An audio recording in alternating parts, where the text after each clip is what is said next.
एकनाथ शिंदे मुख्यमंत्री झाल्यावरती ठाणे जिल्ह्यात गुन्हेगारी मोठ्या प्रमाणात वाढली आहे। या गुन्हेगारीने त्रस्त झालेल्या ठाणेकर नागरिकांशी संवाद साधलाय। मी ठाण्यात आले आहे असं वक्तव्य उद्धव बाळासाहेब ठाकरे गटाच्या प्रवक्त्या सुषमा अंधारे यांनी केले। ठाण्यामध्ये आयोजित करण्यात आलेल्या मातृतीर्थतील शिवतीर्थ मुक्त संवाद यात्रेच्या निमित्ताने आयोजित पत्रकार परिषदेत त्या बोलत होत्या। यावेळी ठाण्याचे खासदार राजन विचारे, महिला जिल्हा संघटक रेखा खोपकर, माजी नगरसेविका नंदिनी विचारे उपस्थित होत्या।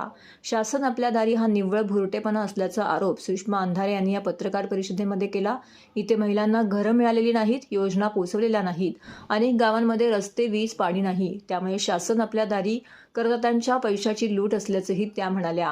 बारामतीमधील शासन आपल्या दारीच्या कार्यक्रमात पत्रिकेतून शरद पवार यांना डावललेल्या असल्याच्या मुद्द्यांवरती त्यांना विचारलं असता त्यासाठी मोठेपणा असावा लागतो। तो मोठेपणा शरद पवार यांनी दाखवत मुख्यमंत्री आणि उपमुख्यमंत्री यांना जेवणाचं निमंत्रण दिल्याचं त्यांनी सांगितलं।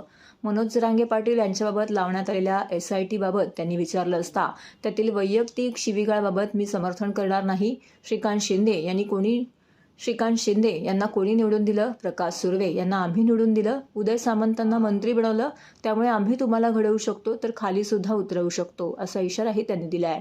या संवाद यात्रेच्या माध्यमातून जनतेचा कौल आम्ही घेत आहोत।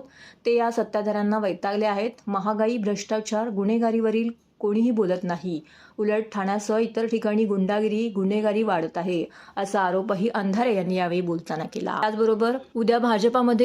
त्याचबरोबर इथे निष्ठावान शिवसैनिकांवरती दबाव टाकला जात आहे। त्यात रवींद्र वायकर यांच्याबाबतही दबाव टाकला जात आहे। त्यात उद्या ते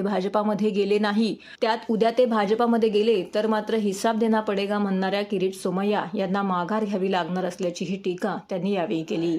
तसेच कल्याणमधून लोकसभा निवडणूक लढवण्याचा माझा काहीच उद्देश नाही, पण पक्षप्रमुखांनी आदेश दिल्यास मी पंतप्रधान मोदींच्या विरोधातही निवडणूक लढवेन, असंही त्या म्हणाल्या। मी कालही सांगितलंय, कालही पत्रकारांशी बोलताना म्हटलं, कल्याण हा माझ्या काय म्हणता येईल तो जो मार्ग मी निवडलाय मुक्त संवादाचा, म्हणून कल्याण पूर्वची लोकसभा माझ्या मार्गात होती।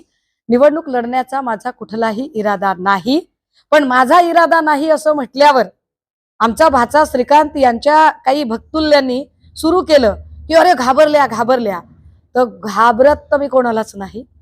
आणि मला जर सांगितलं कुठे निवडणूक लढायची तर माझ्या पक्षप्रमुखांचा आदेश असेल तर मी मोदीच्या पण विरोधात उभी राहील, पण माझ्या पक्षप्रमुखांनी मला आदेश दिलेला। मोदीजी आले होते यवतमाळमध्ये, त्याच यवतमाळमध्ये ज्या यवतमाळ मधल्या भावना गवळी यांना त्याच HD व्हिडिओ स्पेशालिस्ट सोमय्याने हिसाब तो देना पलिंगा म्हणत ढिगाने आरोप केले होते, आणि त्याच भावना गवळींकडून आता त्यांनी राखी बांधून घेतलेली आहे।